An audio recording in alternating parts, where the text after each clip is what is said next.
Joan. Miss Donna Mills, ladies and gentlemen.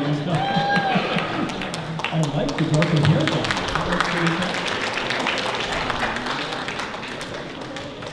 Joan Bernhardt. Joan. Valley Ewing is back with us.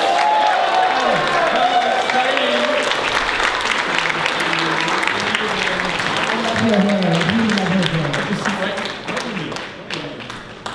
You sit in the middle. She was going to sit in the Where is that scheming Abby Cunningham Ewing Sumner? Is she here yet? We'll wait for her. As soon as she gets here, we'll bring her up. Well, hello. You're having a talk. Val and Karen are having a moment, as they always did. They were best friends throughout the run. And you guys are too. You guys, when did you realize that you'd found a best friend in the other? When I got on the set, because she is a brilliant, Tony Award-winning, Tony nominated, yes, and a million. I'm going to say I won, but I didn't. Doesn't matter, you won every time you hit the set. She is a best friend, my heart and soul. I love her madly, and whoa, there we go. It just clicked because I think some of our background story is the same. We're both Broadway babies in a sense. This one much more so than I am, but I'm much more so than she is. Yes, she's much more. Just check it out, and you can see that very, very clearly right in front of your eyes here. But she's done it all and directed at one of our best, if not the best, director, because she knew all the secrets and all the goodies, and was also, I must say, as working as an actress, being directed by her, I felt a connection the same way we would feel it on the set, and it was short talk and cut to the chase and very, very special. And I think the backgrounds are similar, and that's part of it. So she's my love.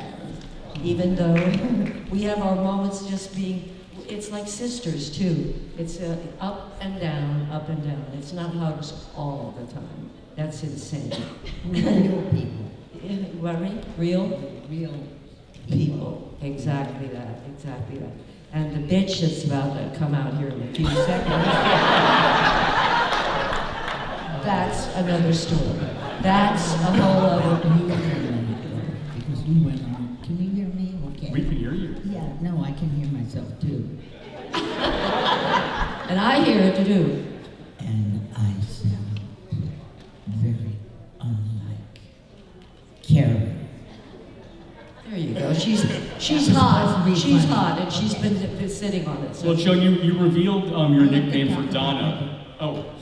I want to talk about my girlfriend sitting to my right. Yes. Okay, to the question, when did I know she was going to be someone that I loved? Honestly, the first time I saw her. And I think it was in David Jacobs' office, and we were going to go through the first read-through. The first read-through, which we did on Knots Often, because we always wanted to make sure we felt comfortable with each other, because it was the first time we were working with each other. And first of all, she said so many lovely things about me, but there is no actress except this one.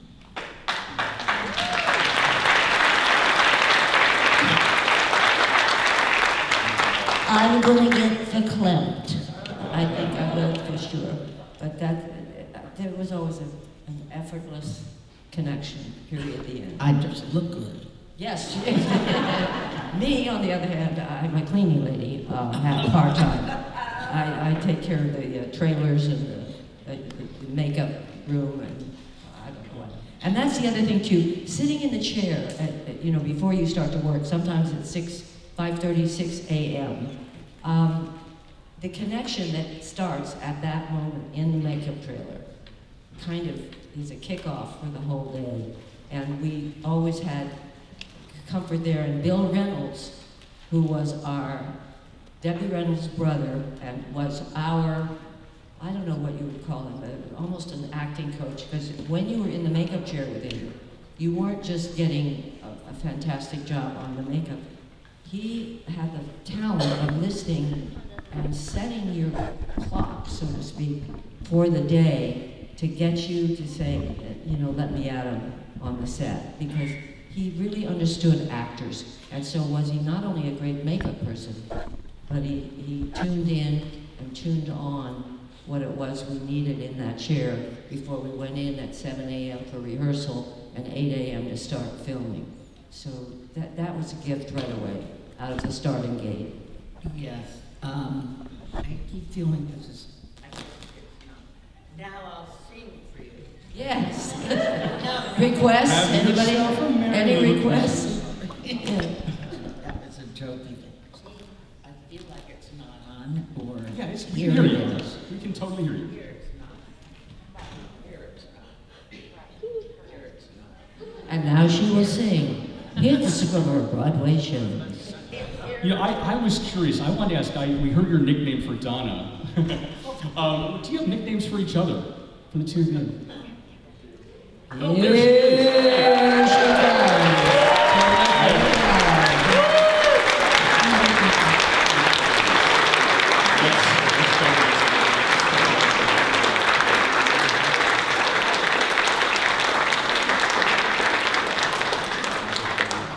You notice she takes a long, long entrance, so don't stop the applause. Let's give it to the Miss Donna Mills again. All right. Should be on, Donna. Should be on. Yes, yes. No, I can't. Can you hear Donna? Can't hear Donna's mic. I think they're playing our song. 1, 2. So yes, and we're watching this every September. I was really excited to see what the new opening credits would be. You guys mixed it up, I think, more than any of the other shows, dramas. Did you? Yeah, I know. Did you have a favorite opening sequence of all the ones they tried? Hopefully this is on. I love the first year stuff. I just have one of those, I don't know. I like old people, and You're not.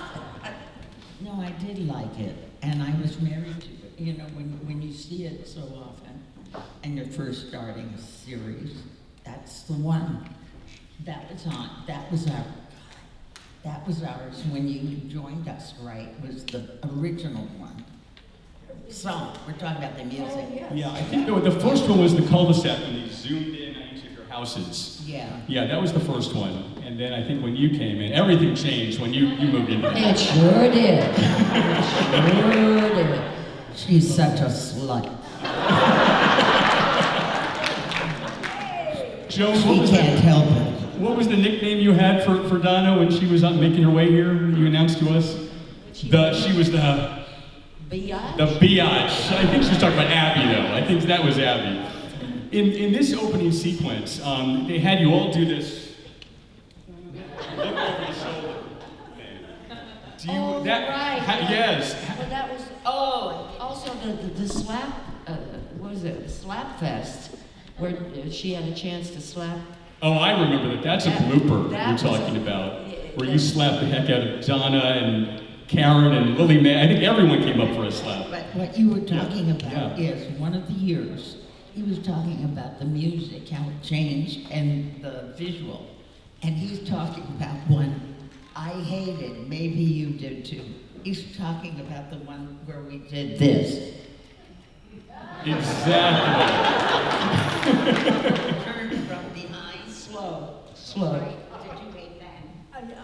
I don't remember. She's old too. Can we go back and play that first one again? You can see, I pulled it through. Here it is. Have a look. This is the one we were just talking about, the over the shoulder. Yeah.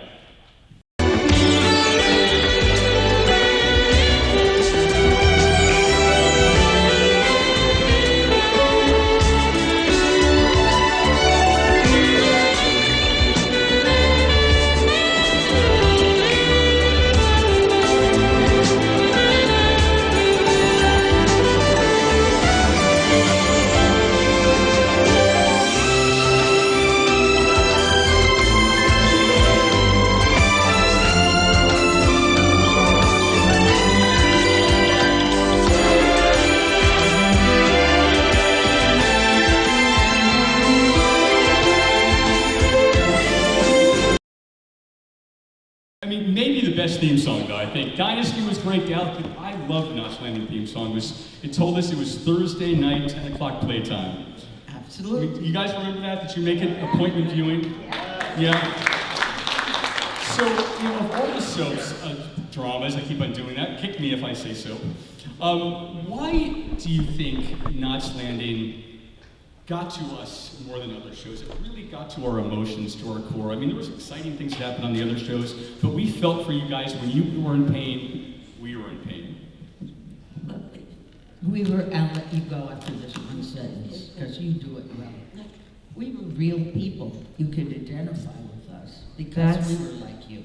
David Jacobs always said, our creator, and he created both Dallas and Knots Landing, and he said, the reason it was better is that Dallas was about them, those few millionaire, billionaire people, and Knots Landing was about us. And I love that synopsis.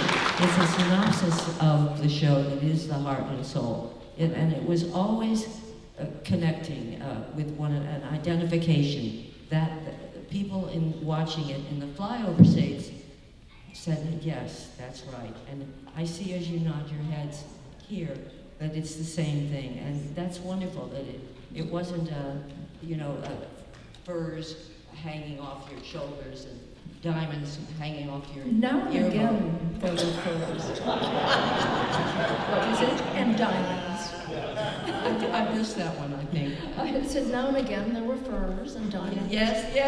Well, she practically had a furrier because she had all the gorgeous clothes. What you would spend all your sessions for wardrobe were at Neiman Marcus, which is an amazing store in Beverly Hills. Yeah. Can you imagine going to Neiman Marcus, picking out 7 or 8 outfits, finding just the ones that are just the right thing, and then having somebody else pay for it?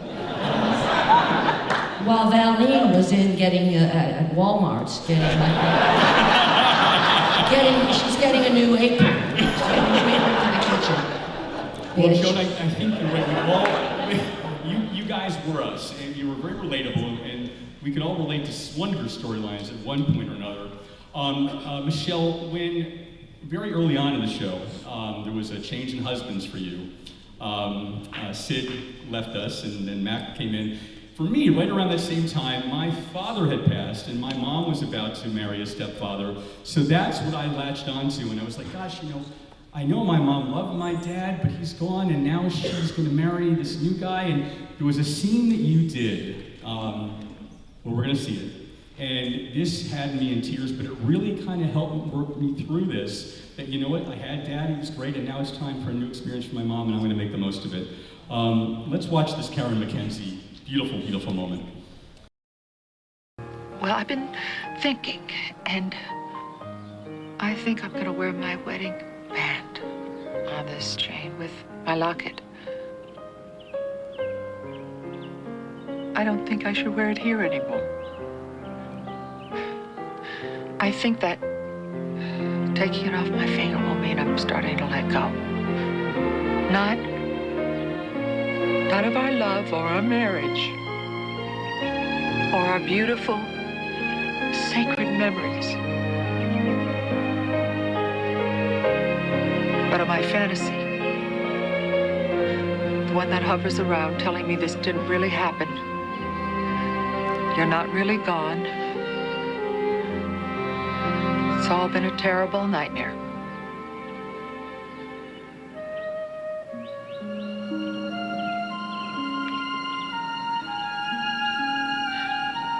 You are gone. And it's real.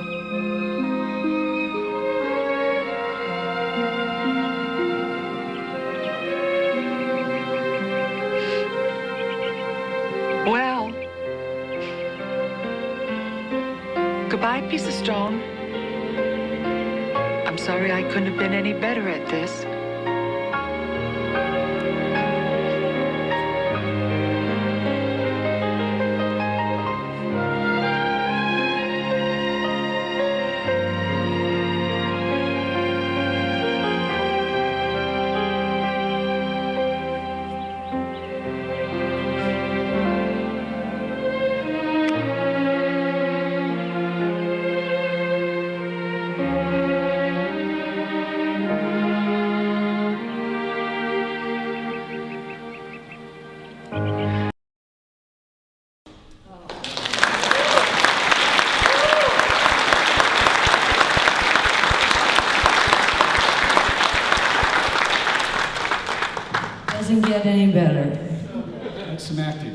dear. That's Can I beautiful. just say something about that scene, and I was emotional, as this one's going to be in a little bit. But the ring I took off, some of you know this because I've talked about it. The ring I took off was the ring my father gave to my mother. And I was married at that time to James Ferrantino, the actor, and that became my wedding ring to Jim.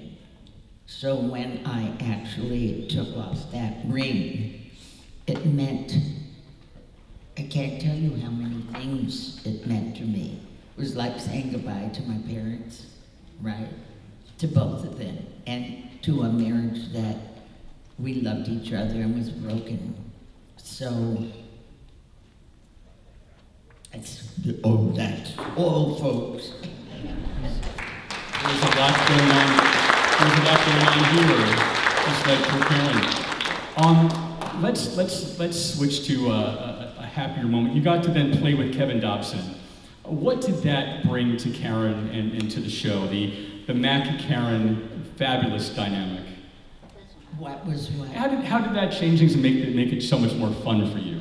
Oh, well, many of you who really know Knots Landing knew Kevin Dobson. And Kevin Dobson was my husband, and I think the marriage of these two people for that show was unlike. This one had a marriage where she was constantly fighting to get him back, and they loved each other deeply from the time they were in Dallas, okay? And mine with Kevin, I think, we played the couple that would always be there. Oh, you know, the survival of the American marriage. And he was funny. And we did so many funny scenes. Broad comedy sometimes, if any of you remember that. And it was difficult. He was too young. He was too young to pass away. Yeah, and it was very difficult for me because when I tell you, and she's gonna say the same thing, this one, we don't care about her. She'll come in a half hour or so. But she had a marriage which everybody loved, and she was constantly after her marriage. And mine was a joy because of Kevin Dobson. Let's hear it for Kevin Dobson.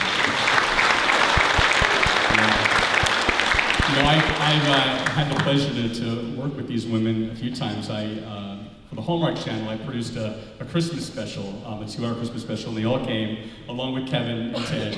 You all did something. I remember you sang "Have Yourself a Merry Little Christmas." Oh! You did. You made ornaments because you give ornaments, I guess, to all your favorite people, your business associates every Christmas. So you did DIY ornaments, and I think you were in our kitchen, Donna. Is that right? Did you go in the kitchen and make a dish? I believe on Probably the not. Hallmark Channel Christmas. No. She doesn't know where the kitchen is. No, you did the Eyes Have It. You did a makeover segment for us. No, but Abby didn't cook. No. You transformed one of our beautiful women into someone who is even more beautiful with your incredible eye tips. And talk a minute about how Abby then allowed you to kind of spin off your brand into this incredibly successful makeup tutorial.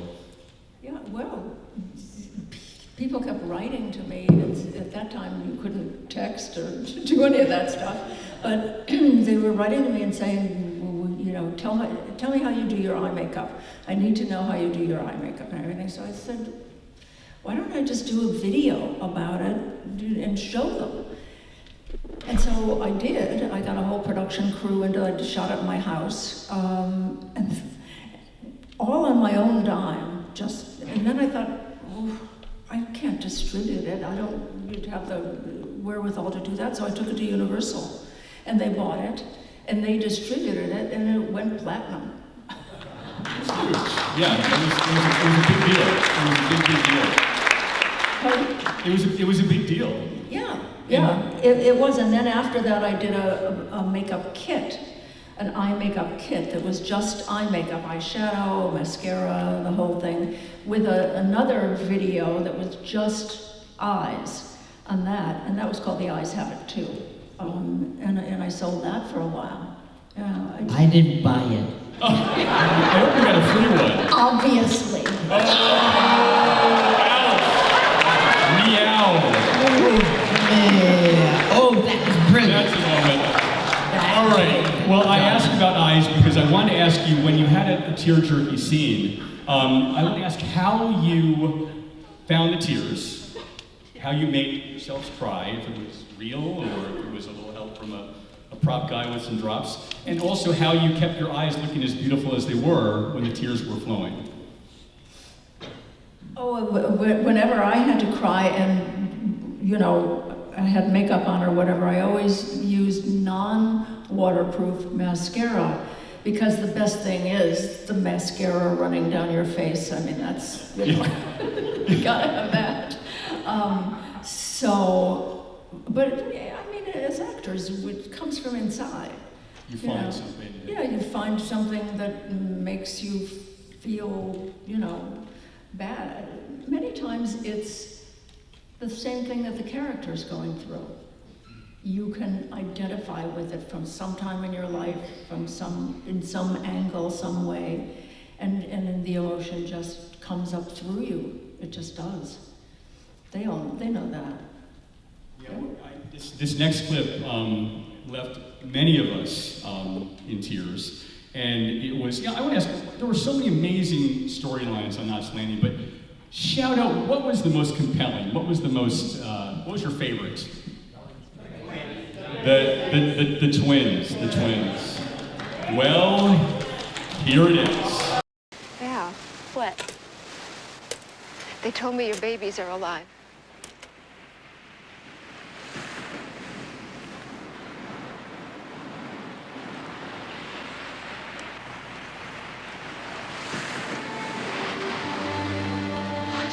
They told me where we could find them. Where? I know where they are. Where?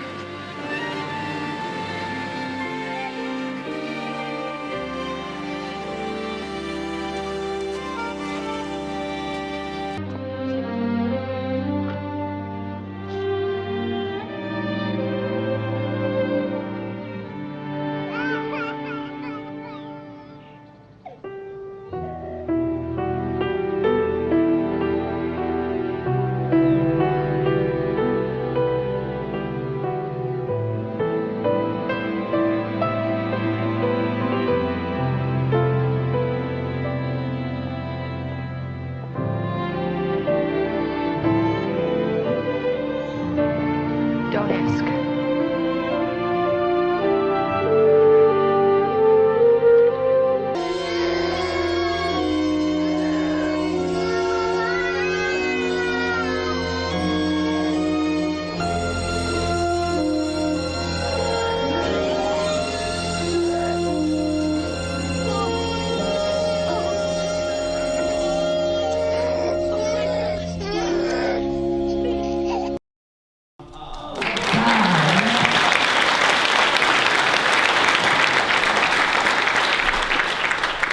Show was so good. Oh, it was so good, so good.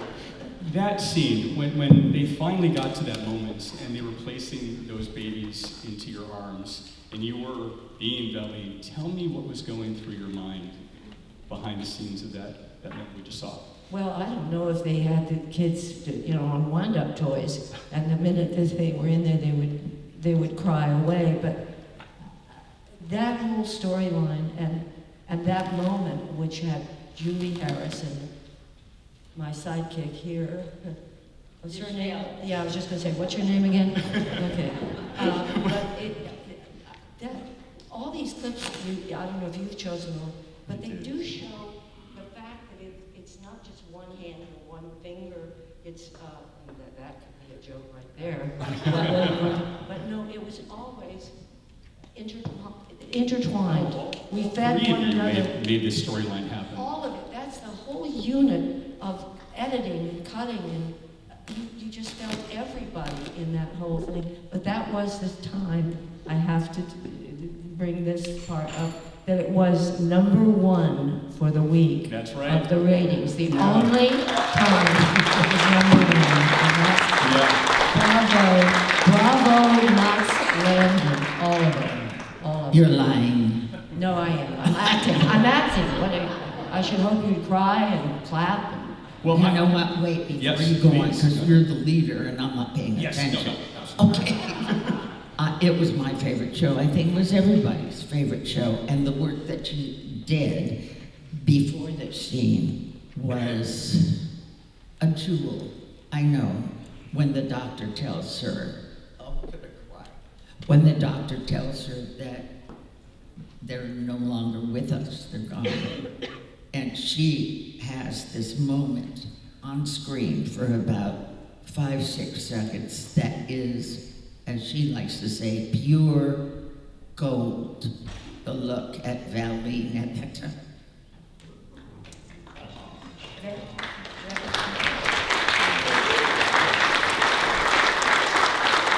Donna, I want to bring you into this. I know during the weekend, many of you have come up to me and talked about this incredible new podcast that you may have discovered. And I wanted to talk to you about that in just a bit. But on that podcast called We're Not Done Yet, KNOT, Donna, I heard you talking about this storyline and how you were adamant that something not be part of the storyline. Abby was, what did they have in mind? Oh, yes, yes. They originally were going to write it that Abby was the person who stole the babies, or facilitated the stealing of the babies.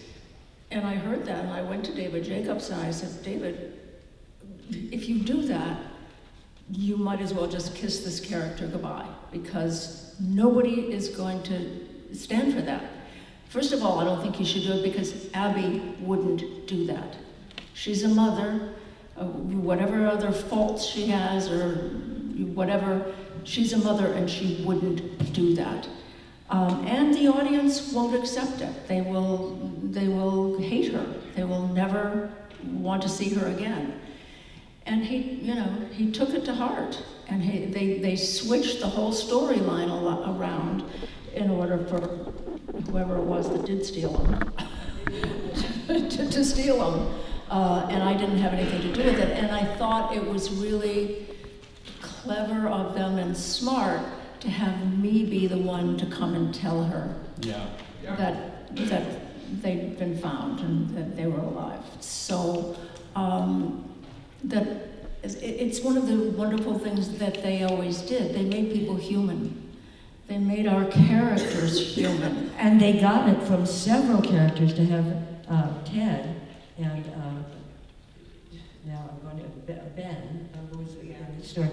Doug Sheehan. Doug Sheehan, to blend in, because they made a huge moment, have every element in it to tell the actors and the characters' true point of view, which is wonderful how I think David captured this inside of all of us as he wrote for us. Yeah. Truly choked up here. But I mean, it was so sensitive to so many people who were participants in a way. And those two guys, Doug and Gary, standing there is a grace note. It just gives more richness and somehow more reality to that, because a huge change or decision or whatever in your life, it does involve more than just one or two people. And it was the editing, the directing, all of it, and the characters coming in, and this one here, guiding her and taking her as two, or one actually, two as one. That's a grace note. And we were so blessed as actors to be able to enjoy that and deliver. And to have a producer that would listen to an actor. They listen to us. After a while, when you play a character for a while, they both know this, all our cast knew it, you know that character. You know what that character would do and wouldn't do and how they do it and everything else. And you know it better because there are different writing teams that come in and they don't always know. So we were allowed to collaborate on our characters, and I think that's one of the secrets of Knots, because we were the living embodiment of those characters, and they came off as very real because they came from a real place. And what they did is they let the soul of the actor blend with the center part of the character we were blessed to play. Yep. Donna, you talk about collaborating, and from my understanding, there was no episode, a two-part episode, where you were called to collaborate more than when they wrote out Constance and Cashin's character, Laura. Tell us about the unusual way that was shot. They had you come and do something and watched you, and then tell the story about noises everywhere. Yeah, it wasn't the way it was shot, it was the way we went to David, we were invited for a weekend. The whole cast. The whole cast, to come to David Jacobs' house and sit around and ad-lib on the death of Laura and how each of and we came as our characters, and each of us reacted and acted and spent a whole weekend talking about it. With cameras following us. Yeah. We paid no attention to the cameras, honestly, but for instance, if Joan and I walked together outside the house, there would be someone that would follow us, and so it was finding our voice. Yeah, really. the soul. The soul of the character, for sure, and the sharing moment and exchanges that would be real, that would be gentle. That's the other thing I was seeing was from these clips, that the gentleness of subtly implying and showing us all the connection. And that's why it's so frustrating for actors. For the longest time we went sort of ignored when the show was over. And here we are, God bless them, with a podcast going and hopefully bonding and making that a show, and making that a continued story. Because it's not over. We were so close to who we created. This especially, just because we were able to go into the office, talk to David, Daddy, if you will, and he gently made it happen. And he had a crew, a group of writers that heard it as well. And wrote the script from it. Donna, it's your turn. Donna what? It's your turn, Sue. You can't hear anything. Well, all three of you, we get to see your work. So yeah, that work that you did on that episode, Noises Everywhere, if I had time, I would show all 2 hours of it. We don't have that much time. So I pulled just a few moments to kind of summarize what that storyline was about. So let's have a look at Noises Everywhere. People get crazy. Yeah, I'd get crazy. He ought to get crazy. His wife just died. She just passed away. It ought to make him crazy. Did you tell Mac? Yes. Then you did tell somebody else, even though Laura asked you not to. It's what you wanted. It's what you wanted. Well, we all know that Knots Landing is the world's most perfect community. Richard. I mean, a veritable utopia. The solar system's... Why are you being so damn critical? Laura left here to die. I know you feel left out, and I'm sorry Laura didn't tell you she was dying, but there's nothing... Karen, I'm upset because you knew and you didn't tell me. She chose to die alone. She wanted to get away from all these people. Laura left some farewell messages on a videotape. I'm gonna go in the den and play it. So actually, I really don't want to say goodbye.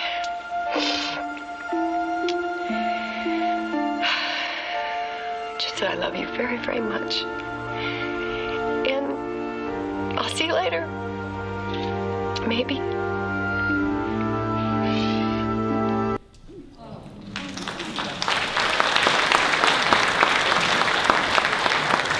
I'll just ask, what do you want to say? What comes to mind now after watching that, after watching Constance and people who are still your friends who you had to say goodbye to in real I life? think the three of us should say something to that Yeah, I just want to kind of, I have feelings watching that. I know that not only were the characters saying goodbye to Laura, but you were saying goodbye to a beloved co-star because of a financial writer's decision. And she's next in line almost to be in the podcast. Yes. Oh, good. Oh, We're going to video.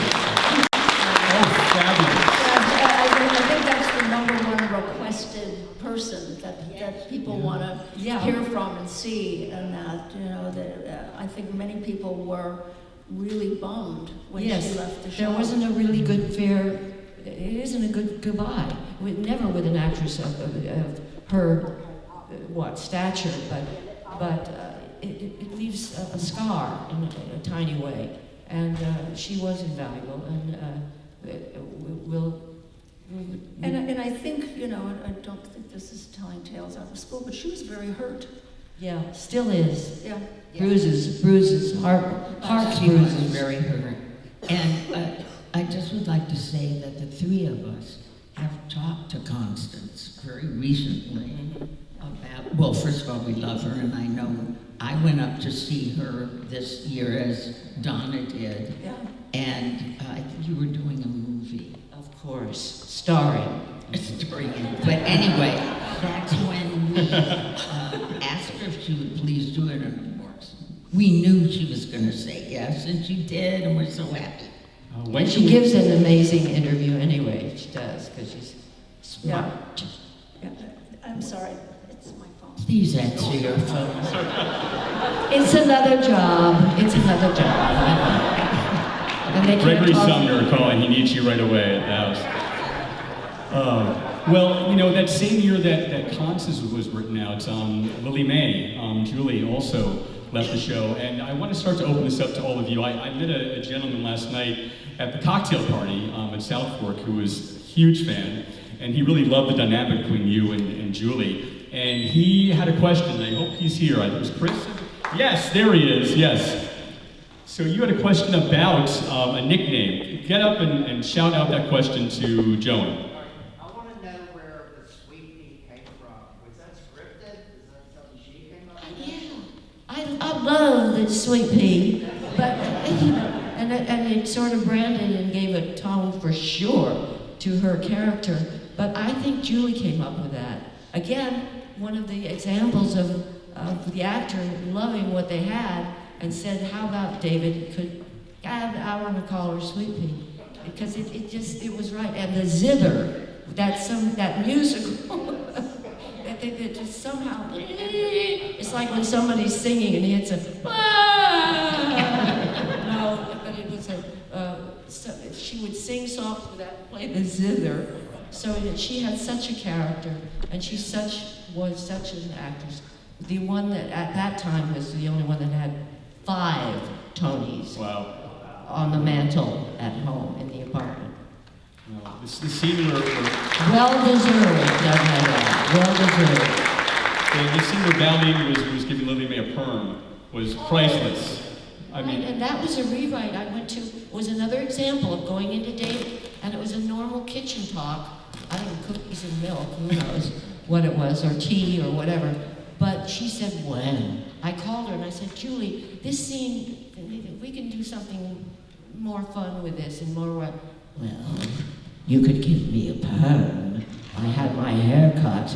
And in other words, she wanted to, blend something she had done off camera, obviously, as Julie Harris, and something that would play great in the kitchen. And there we were, I was scrubbing her hair and going through it, giggling, laughing, connecting. Very special relationship. I met her when I was 14 or 15 years old, growing up in Boulder, Colorado. She was coming through Denver doing a tour. I think it was the Warm Peninsula was the name. But the bottom line is my father was a PR person for Time and Life magazine and many things, and he called the Rocky Mountain News, which is one of the Denver papers, and said, my daughter is studying to be an actress, 14, 15 years old. I wonder if she could interview Julie Harris for just a few minutes, and I will have it published and done whatever. And I met her, and she was just Julie Harris, what can I say? Incredible, immediate, right there for think, Donna, you said you went on visited her in Massachusetts and saw a picture of you and was it with, it couldn't have been with Chloe, but it was a photo that you saw of you there with the little one, which doesn't make sense. The timing doesn't make sense, but it meant so much to you to know that Julie has here, there, and everywhere in the house. Oh, yeah. Well, she did know Chloe because we did it was either didn't we do like a mini-series afterwards, like a 4-hour right. thing, and then we did something I think called Back to the Cul-de-Sac or something like that. Right. And by that time I had Chloe. Oh, okay. And I then it was that. But there was that. And that, when you walk in on somebody's place or whatever, suddenly, and then see something that is a special moment, a special person, and that special message, there you were. I thought that's Julie. Deep, deep, deep, as the character, as I think the same of all of us, because we were allowed to bring them closer to our heart as an actor, to make it richer and deeper and many times unforgettable. And you sound just like her. I mean, your imitation is spot on. Well, you're channeling Julie. Who else has a question for the ladies of Knots Landing? Who else? Raise a hand. Anybody? They're paralyzed. Right here. How about your accent, Melanie? It was very country at the beginning, and then it became not country towards the end. No, because David didn't want, I think it was the second or third season, did not want David Jacobs, didn't want to hold on to that. And I missed that. I missed her with that because I felt it was very much in Tennessee is where it all started. So, she wanted something, I wanted something that was different and that was deep and real for that character. I thought it would tell a lot about her. But no, I think it was the second season or something. Maybe to make room for more, focus on the new character who came in, I think, the second season that you came to the cul-de-sac. Came to the cul-de-sac. Drove up, and there I was. There you were in the car, saying, "Yoo!" over to the and that was the other thing too. The cul-de-sac itself was just a wonderful horseshoe of all kinds of things. It was almost symbolic, and how we shared and had fights. The realities. Well, I brought you a little present. I spent a lot of money on this, so I want you to figure out who gets which one here, and then I'm going to have you explain. That's so funny. What the deal is here. Instead of calling action when we were ready to shoot, they call mirrors down. This is definitely mine. Well, you know. Oh yes, that's yours. I have this And, at home. but Michele, do you recognize yours? Well, the other side though. Though that's really sweet. That's really funny. That's Pollyanna. Pollyanna. That's Pollyanna from the old Disney I want movie. to be a Pollyanna. That speech that Karen made, priceless, and so true for her, and so relatable now even. I don't know how much I should talk about Pollyanna, but I think that in the world we're living today, I think that we all could wish we could live as a Pollyanna and not worry about the world around us. The world should be good, right? Good should be the world. Yeah.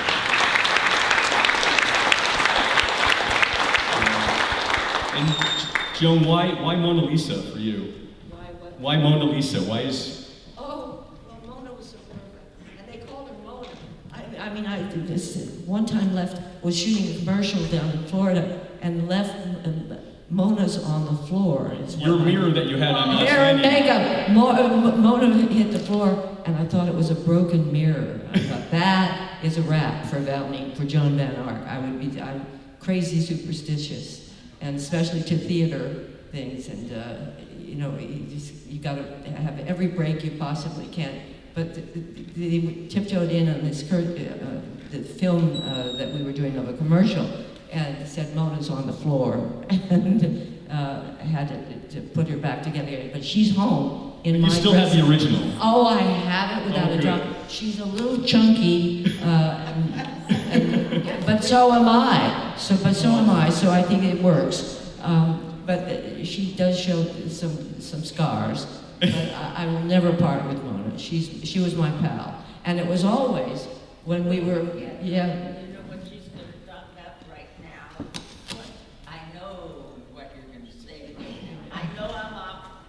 Go ahead. No, it's all about improvising.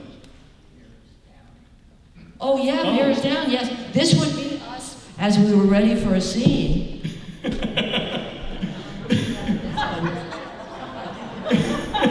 things that we need help on, and when we find the director. Okay, mirrors down. Amazing. Camera ready.